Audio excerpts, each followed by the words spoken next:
Tension పడకు. నీకోసం వాడు కోడల్ని తీసుకురాలేడా?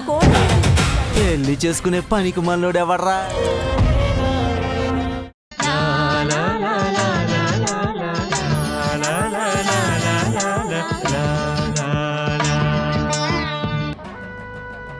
దీన్నంత తేలిగ్గా తీసుకోకూడదు.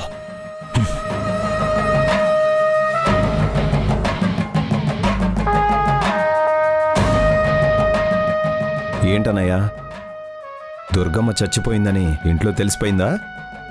మంచి మనిషి అయిన దుర్గమ్మను చంపవలసిన అవసరం ఎవరికుంది? ఆ నేరస్తులను పట్టుకుని శిక్ష వెయ్యాలి అని వదినగారు అంటున్నారా? రై, అన్నీ మనం అనుకున్నట్టే జరిగితే కాలం మనకి బానిసవుతుంది. కానీ మనం ఊహించంది జరిగితే అది చరిత్ర అవుతుంది. ఆ చరిత్రను కూడా తిరగరాసే టాలెంట్ మన దగ్గర ఉంది కదన్నయ్యా.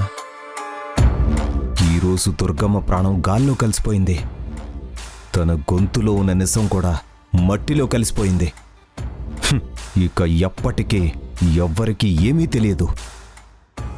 ఈ చావును చూసిన దీక్షితులు ఎటువంటి పరిస్థితుల్లోనూ తనకి తెలిసిన నిజాన్ని బయటికి చెప్పడు. రై, అవన్నీ తర్వాత ఏదైనా పని చేస్తే మన చేతికి మట్టి అంటకుండానే కాదు, ఎదుట వ్యక్తి పూర్తిగా మట్టిలో కలిసిపోయేలా చేయాలి. ఆ దుర్గమ్మని కొన ఊపిరితో వదిలేశావు, అది నీకు తెలుసా? ఏం చేయమంటావనయ్యా? దాన్ని పొడిచి పొడిచి చంపేయాలనుకున్నాను. ప్రాణం పోతుందన్న సమయానికి జానికి వస్తూ కనిపించింది. మరో పక్క నుంచి ఊరోళ్ళు కూడా వచ్చేశారు. అందుకే ఎవరికంటా పడకూడదని మేము అక్కడి నుంచి పారిపోయి వచ్చేసాం. రై, కానీ నిన్ను ఆ జానకి చూసింది.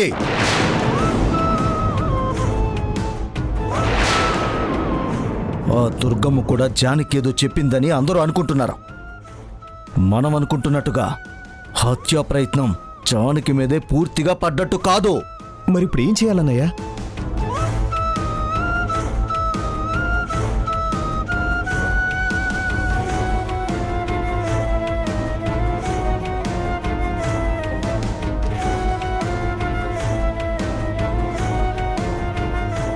ఈ పని వెంటనే జరిగిపోవాలి. సరే అన్నయ్య, ఇప్పుడే ఆ పని చేస్తాను. తెల్లారేసరికి అన్నీ జరిగిపోతాయి. ఉంటాను.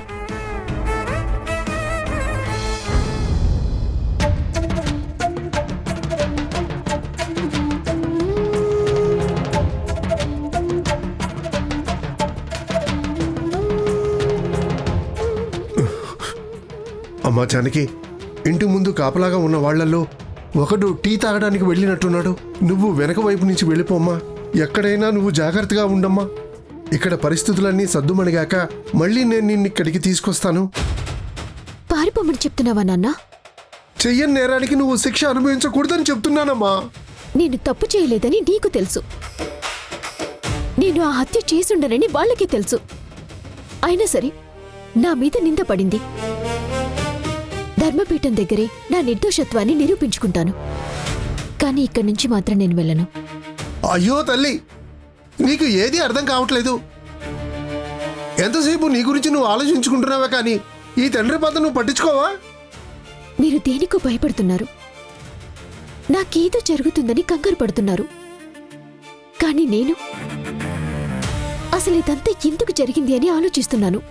అది మీకెందుకు అర్థం కావడం లేదు నాన్న? చాలమ్మా, ఇది ఎందుకు జరిగిందో దేనికోసం జరిగిందో నాకు తెలుసు. కానీ